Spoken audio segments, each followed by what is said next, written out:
અત્યારે આપણે બધા જાણીએ છીએ કે પ્રયાગરાજની અંદર મહાકુંભનું આયોજન કરવામાં આવ્યું છે અને આજ દરમિયાન ઘણી બધી વખત આપણે જોયું છે કે ત્યાં ભાગદોડ મચી છે અને એ જ ભાગદોડની અંદર અનેક લોકો મોતને ભેટ્યા છે।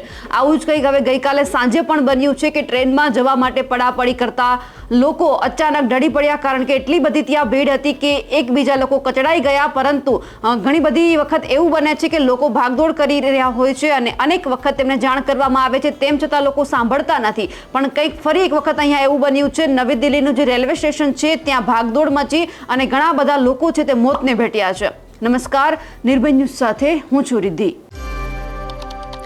આમની પહેલા પણ આપણે જોયું હતું કે જ્યારે મૌની અમાવસ્યા હતી એ જ દરમિયાન પ્રયાગરાજની અંદર જે મહાકુંભ છે તેમાં આસ્થાની ડૂબકી લગાવવા માટે લોકો ગયા હતા અને અચાનક ભાગદોડ મચી અને કેટલા બધા લોકો મોતને ભેટ્યા। હવે આવું જ કંઈક નવી દિલ્હી સ્ટેશન છે ત્યાં પણ નાસભાગ મચી છે, તેમાં 3 બાળકો સહિત 18 લોકોના મોત થયા છે। લોકો મહાકુંભ જવા માટે જઈ રહ્યા હતા, ટ્રેનમાં ચડવા માટે ગયા અને અચાનક પડાપડી થઈ અને 1 કલાક સુધી લોકો છે તે ત્યાં દબાયેલા રહ્યા છે। લગભગ આ ઘટના છે રાત્રે 9:30 વાગે બની છે, જેમાં અત્યાર સુધી 14 મહિલાઓ 3 બાળકો છે અને લગભગ 25થી વધુ લોકો ઘાયલ થયા છે। ઘણા બધા લોકોને અત્યારે ખાનગી હોસ્પિટલ છે જે આજુબાજુની ઘણી બધી હોસ્પિટલમાં દાખલ પણ કરવામાં આવ્યા છે કે જેથી કરી તેમની સારવાર ઝડપથી થાય। પ્રધાનમંત્રી નરેન્દ્ર મોદી હોય, અમિત શાહ હોય કે ત્યાંના મુખ્યમંત્રી સીએમ યોગી આદિત્યનાથ હોય, બધા જ લોકોએ આ ઘટના પર શોક વ્યક્ત કર્યો છે, કારણ કે આવી ઘણી બધી ઘટના આપણી સામે આવી છે। આ ઘટના જે બની છે પ્લેટફોર્મ નંબર 13, 14 અને 15 વચ્ચે થઈ હતી। મહાકુંભમાં જવા માટે લગભગ સાંજે 4 વાગ્યાથી સ્ટેશન પર અચાનક લોકો એકઠા થવા લાગ્યા। 8:30 વાગે પ્રયાગરાજ જે ટ્રેન જવાની હતી એમાંથી 3 જે ટ્રેન છે તે મોડી પડી અને જેના કારણે ભીડ વધી ગઈ અને નાસભાગ બચી, કારણ કે ઘણા બધા લોકોએ એક ટ્રેન બુક કરાવી હશે તે આવી નહીં, ટ્રેન અચાનક મોડી પડવા લાગી અને એને જ કારણે લોકોનો ધસારો છે તે વધી ગયો। અને ખાસ કરીને હવે એ પણ જોવાનું છે કે કયા કયા એવા કારણો સામે આવ્યા છે કે જેમાં અત્યાર સુધીમાં જે આ ઘટના બની છે, જે આ પરિસ્થિતિ વધુ વણસી રહી છે અને લોકોના જીવ ગયા છે। તો જે પ્રયાગરાજ સ્પેશિયલ ટ્રેન છે, ભુવનેશ્વર રાજધાની અને સ્વતંત્ર સેનાની એક્સપ્રેસ છે, આ ત્રણેય પ્રયાગરાજ જવાની હતી। 2 ટ્રેનો ભુવનેશ્વર રાજધાની અને સ્વતંત્ર સેનાની મોડી પડી।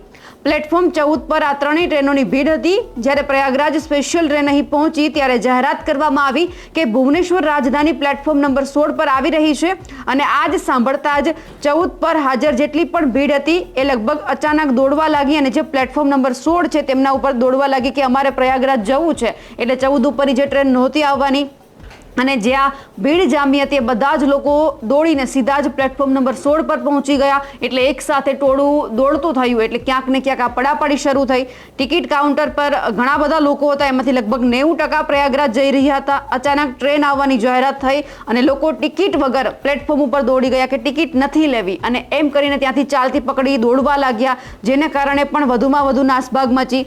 2 સપ્તાહના અંતની જો વાત કરીએ તો કુંભમાં જનારા લોકોને ભારે ભીડ હતી, પરંતુ સ્ટેશન વહીવટતંત્રે કોઈ જ કંટ્રોલ રૂમ અહીંયા બનાવ્યો નથી। શનિવારે પણ સાંજે 7 વાગ્યાથી ભીડ વધી, પરંતુ કોઈએ ધ્યાન નહોતું આપ્યું। હવે સવાલ એ છે કે આવી બધી ઘટના બને છે ત્યારે ત્યાંનું તંત્ર શું કરે છે? આ પહેલા પણ 29 જાન્યુઆરીએ આપણે જોયું હતું કે પ્રયાગરાજના મહાકુંભમાં 30 લોકોના મોત થયા હતા। 10 ફેબ્રુઆરીના 2013ની વાત કરીએ તો કુંભ દરમિયાન પ્રયાગરાજ સ્ટેશન પર જે ભાગદોડ મચી હતી એ અકસ્માતમાં પણ 36 લોકોના મોત થયા હતા। આવી અનેક ઘટનાઓ બને છે। અત્યારે બાળકોનો પણ આ જે ઘટના બની છે એમાં સમાવેશ થાય છે, પણ હવે એ જોવાનું છે કે વહીવટી તંત્ર શું કરી રહ્યું છે। જો વહીવટી તંત્રને કે પછી રેલવે તંત્રને ખબર જ હતી કે 3 ટ્રેન છે તે મોડી પડવાની છે, તો પછી અહીંયા તેમણે કામગીરી કેમ શરૂ ન કરી? કારણ કે અચાનક લોકો પ્રયાગરાજમાં જવા માટે પોતાના ઘરેથી આવ્યા હોય અને ખબર પડી કે ટ્રેન નથી આવવાની, એટલે લોકો રાહ જોઈને બેઠા હોય છે કે બીજી કોઈ ટ્રેન આવશે તો એમાં બેસી જઈશું, એટલે અચાનક ભાગદોડ મચી છે। હવે એ જોવાનું છે કે અત્યારે લગભગ ઘણા બધા લોકો ઘાયલ છે, 25થી વધારે લોકો ઘાયલ છે।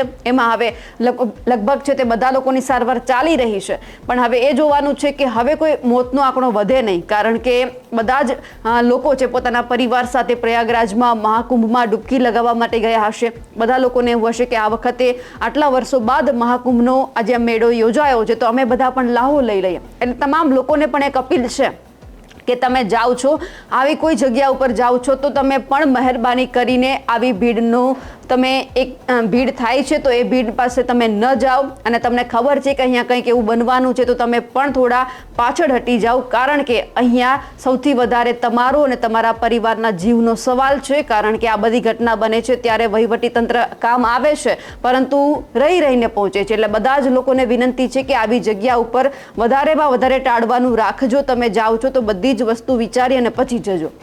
અમારા અહેવાલને લઈને આપનું શું કહેવું છે કમેન્ટ કરીને ચોક્કસથી જણાવજો. સાથે જ અમારી નિર્ભય ન્યૂઝ ચેનલને લાઇક, શેર અને સબસ્ક્રાઇબ કરવાનું ભૂલશો નહીં. નમસ્કાર.